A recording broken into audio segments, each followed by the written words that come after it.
Luto na po itong ating bukayo. Meron po tayong 5 kilong bigas. Ako po ay nagbabalat po ng niyog. At si Tito ninyo daw po ay ang tawag dito, bubukayo. Dito pong isa ay malapit na matapos.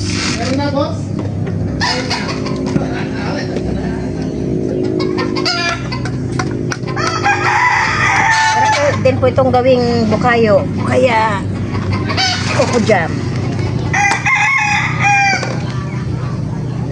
Isa.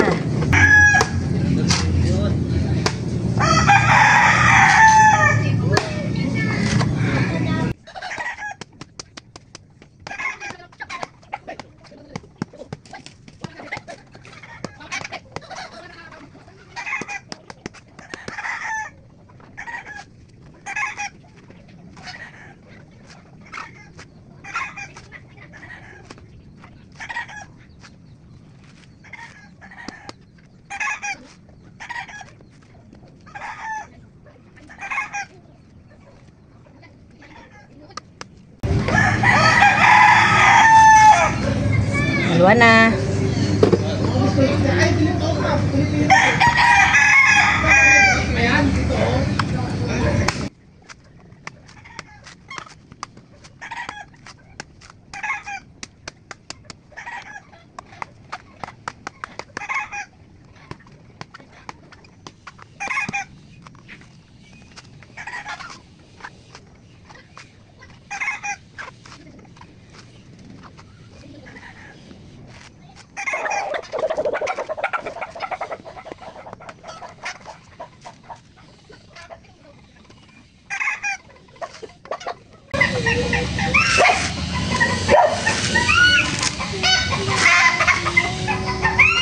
Po, 3 na. Mas madali naman po tumbaltan yung mga ganitong green pa. Kumbaga malambot pa yung ano niya, balat. Pero kay Tito ninyo ako na magbabalat.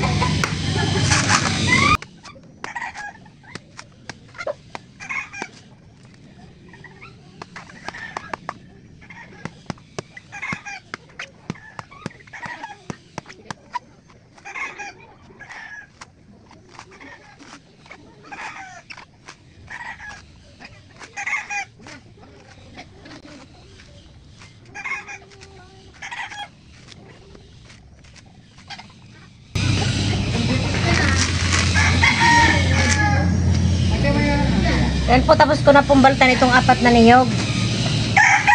At ito pong pinakambao niya, ililinisan ko para mamaya pagka pinudkod, pinayod ni Miko ay malinis na. Hindi na siya pupunta sa hindi na yung tira-tirang bunot ay hindi na mapunta sa niyog.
Po, tapos ko na pong baltan po itong mga nyog. Ayan po, nililinisan po ni Tito ninyo yung bao. Ayan po si Miko na naman po ang magkukod-kod. Kaya ito nililinisan maigi kasi ano pa itong bukayo po. Ayan pong bukayo ay masarap pong palaman sa tinapay.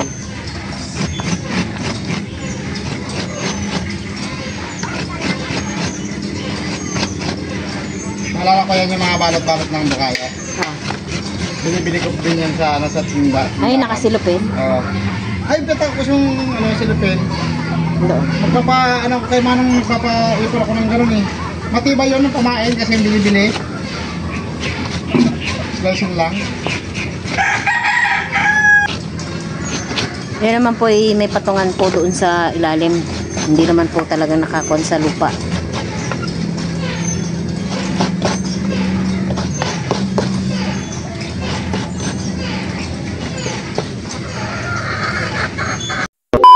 Ngayon ay magluluto po ako ng bukayo. Ito naman po ay tinutunaw ko na po itong kanutya. Kanutya po dito sa amin sa Sambales. Ewan ko lang po kung ano pong tawag nito sa ibang lugar. May gagawin yung kakanin, ma? Gagawin yung kakanin? Opo. Ito naman po yung kinudkot po na nyog. Ito ay mura pang nyog. Mga 3 piraso po ito. Ating ilalagay. 2 saklog po ito. Atin lang po itong tutunawin. Ito po ay mainam po pagka may tinapay, alaman.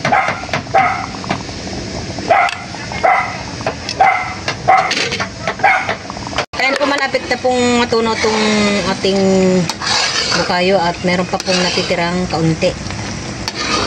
Ayan. Ito itutunawin po muna. Ito po ay pwede rin po itong gata lang po yung lalagay. Pero ako po ay sasama ko po yung ano niya. Hindi na po natin pipigaan. Ito naman pagka gata lang po ilalagay ay pwede po itong coco jam. Pwede lang palaman sa tinapay. Ito naman pong nyog ay malambot pa po ito kaya ito ay pwede pa pong bukayo. Pwede na po natin ilagay itong nyog. Uy, marami. Wow. Nasakit na naman ang ngipin namin.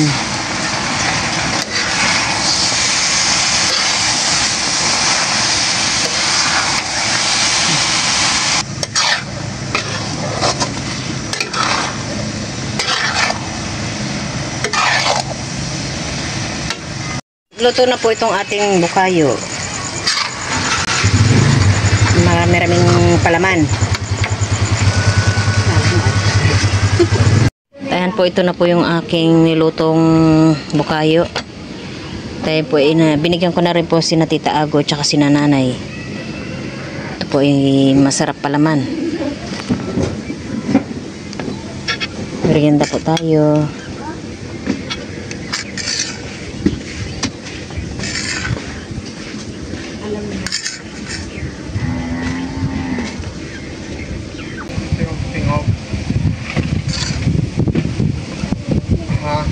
The next day.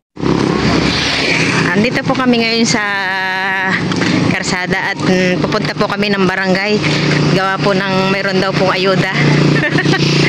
Marami may sasako. Grabe naman nakasako ah.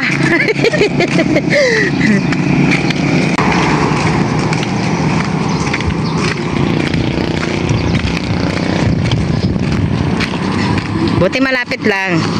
Kaya tayo maglakad.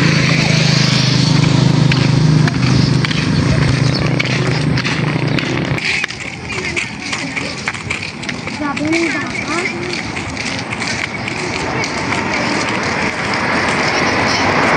Buti hindi maano yung baka dito sa karsada. Bagay maiksi lang naman.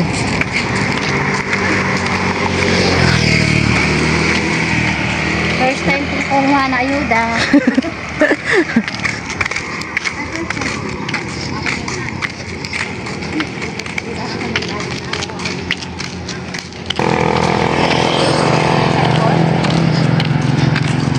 Maganda yung gano'n, no?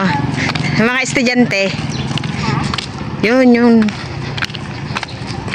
Saglit lang. Ayan po, nandito na po kami sa aming barangay. At medyo marami na rin po yung tao. Nauna po yung taga Purok 1. Kami po ay Purok 2. Kaya kami upo muna dito sa tabi.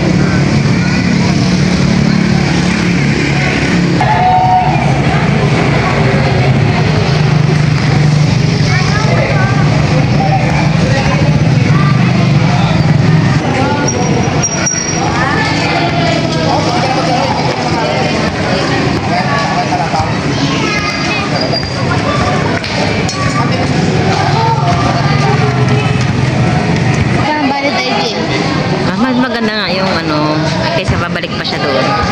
Dali naman na magpan kung kailangan ng ID. Hindi naman na siguro kailangan ng ID dyan. May pangalan naman na tayo dito. Isang lang. Isang lang.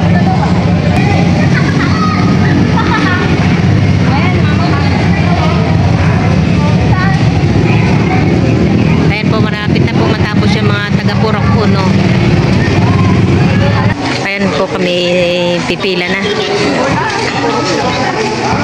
Doon yata tayo kay Ate Nining. Ngayon ko gusto na hindi mo naman naayos na. Nakadali ka niya.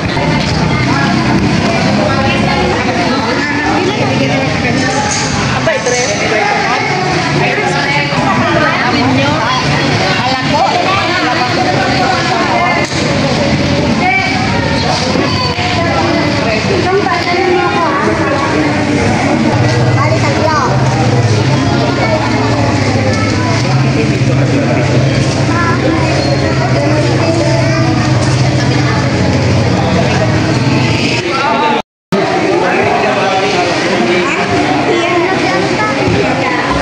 Tapos na po kaming nakapila. Mayroon po tayong 5 kilong bigas, tsaka 2 pansit canton, 1 kape, tsaka 1/4 asukal, at mayroon din pong 1/4 na hotdog. Wow! Thank you po! Ayan po, kami ay pauwi na. Marami po na pong nakapila at buti na paaga po ang punta namin po dito, kaya kami ay maagang natapos. Ayan po si Tita Ago ang may bit-bit. Bali, 2 tig-isa po kami dyan ni Tita Ago. Kami po ay sinundo na po ni Tito Ninyo. Doon yun, nak.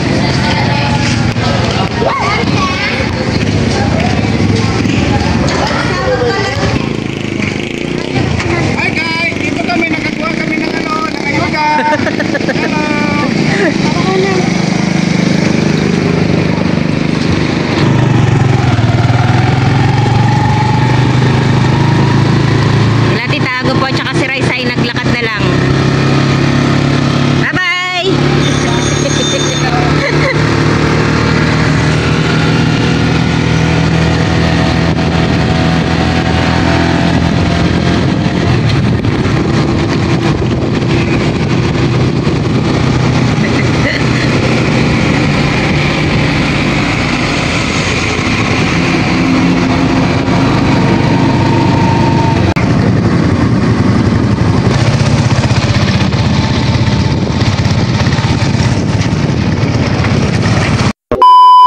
Nandito po kami sa labas. Galing nga na sayaw.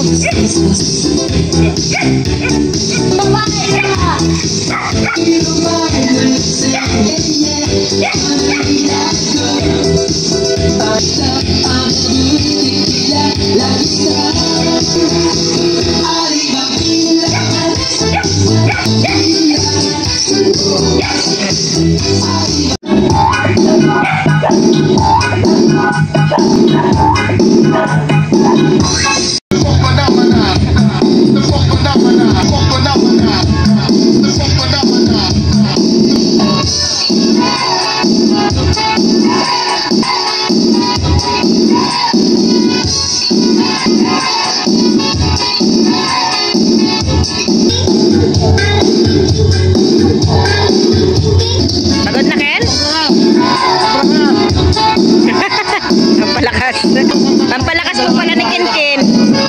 Barnat.